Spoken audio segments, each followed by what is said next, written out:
walked across the battlefield before Thiepval and Pozieres, after the storm had passed, and it was a vision of desolation more terrible than anything I had imagined. The ground was churned up by an incessant rain of shells. The woods had ceased to exist. Only a few torn stumps remained where tall trees had been. Our men lay scattered over the slopes. The German dead too. Both armies lay together in a grotesque fraternity of death. Rifles, bayonets, smashed helmets, water bottles and torn letters were scattered everywhere. The stench was overwhelming. The air quivered with a haze of corruption. Trenches had collapsed into themselves. Dugouts were crushed. Men who had been sheltering inside were buried alive, and now the earth bulged with their presence. The wounded who had crawled into shell holes lay where they had fallen, unburied days later. There was no colour but the brown of the earth and the white faces of the dead. Even the sky seemed grey with smoke and sorrow. This was not a battlefield, but a graveyard of youth and hope. And still, over all this, the guns boomed, adding to the ruin already done.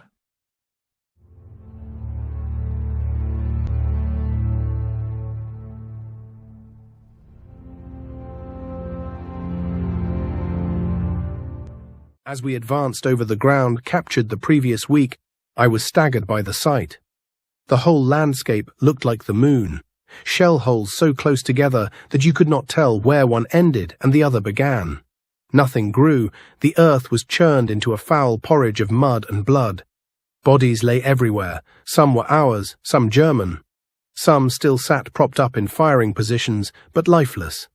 Gas masks hung from faces already unrecognizable. Arms and legs protruded from the sides of shell holes. The smell was indescribable. It clung to your clothes, to your very skin. We passed knocked-out tanks, their sides holed like sieves and stacks of wrecked equipment.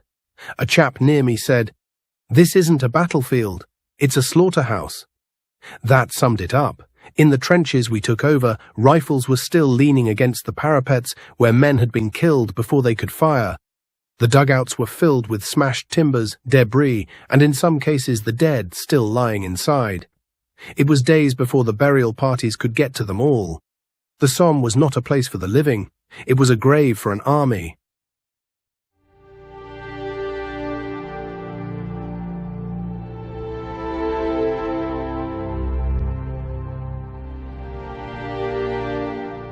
We trudged across what had once been a landscape of fields and woods, but was now a desert of craters. The mud sucked at our boots as if it wanted to keep us there. The wire was torn and twisted, half buried in the ground like black veins. The smell hit us first, a sickly, nauseating stench of corruption and high explosive. In the shell holes and trenches lay the dead of both armies. Some were whole, many were not. Helmets were still on their heads, rifles still in their hands. Packs had rotted from their shoulders. The wounded who had been left behind when the line moved on had died where they lay. We passed a shattered orchard. There were no trees left standing, only splintered poles. Among them were British dead, slumped over broken fences, and a handful of German prisoners digging graves under guard. It was eerily silent except for the occasional whine of a shell far away. I realized that all this had been achieved at the cost of so many thousands of lives, and yet looking at it, it seemed nothing was achieved at all but ruin and death. The Somme was a name and a place I would never forget.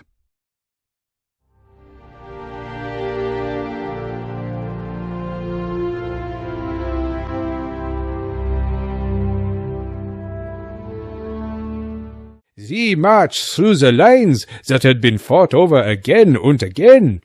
The ground was an ocean of craters, the trenches filled with mud and water, with bodies half buried in the sides. The wire entanglements were a tangle of iron and human remains. There were places where the earth itself seemed made of flesh, arms, legs, skulls, all churned up with the clay. Our nostrils were assaulted by the smell of carrion and explosives, a smell I shall never forget. We found abandoned British dugouts filled with torn uniforms and papers, water bottles and rifles still leaning against the parapet. Sometimes a man would turn over a body and find it still warm.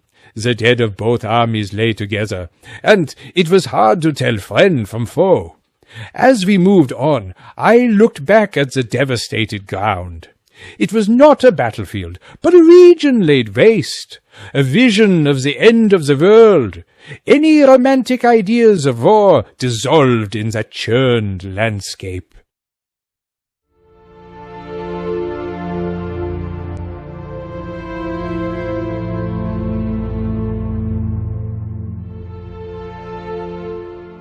The stream of wounded began again at first light. Stretcher-bearers arrived in columns, their boots caked with the clay of the battlefield. The men they carried were unrecognizable. Mud-caked, eyes staring, many beyond speech. They were deposited in rows outside the station until we could deal with them. When I went forward with the ambulance wagon later that day, the battlefield looked like a nightmare beyond imagining. Horses lay where they had been blown apart. Wagons splintered into matchwood. In the shell holes water had collected. Dead men floated face down, their equipment still strapped on. There was no longer any trace of hedgerow, farm, or church. Only chalky mounds of earth and shattered brick remained. The smell of decay and high explosive was so thick it seemed to choke the air itself. We worked on through the night in the clearing station, amputating, dressing, doing what we could. But many died on the stretchers before reaching us. When I went outside at dawn, the sun was rising over a field of stretchers and still forms. It was as if the whole world had become a charnel house.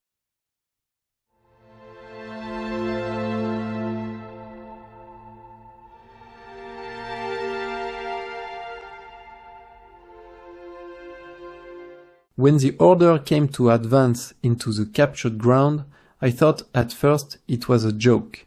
There was nothing left to advance into. Where there had been a village, there was now only a field of stones and holes. The trees were stumps, the hedges gone. Even the roads had disappeared under shell craters. As we moved forward, we stumbled over the bodies of the dead, French, British, and German together. In some places they were piled as though swept there by a tide.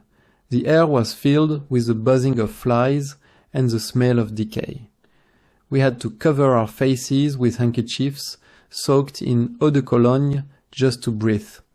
Rifles stuck up from the mud like crosses, packs, boots, helmets, and letters were scattered everywhere. There were whole lines of trenches caved in by bombardment, with only a boot or a hand showing where men had been buried alive. That night we bivouacked in a captured German trench. I could not sleep for the horror of what I had seen. It was no longer a battlefield. It was a cemetery without end.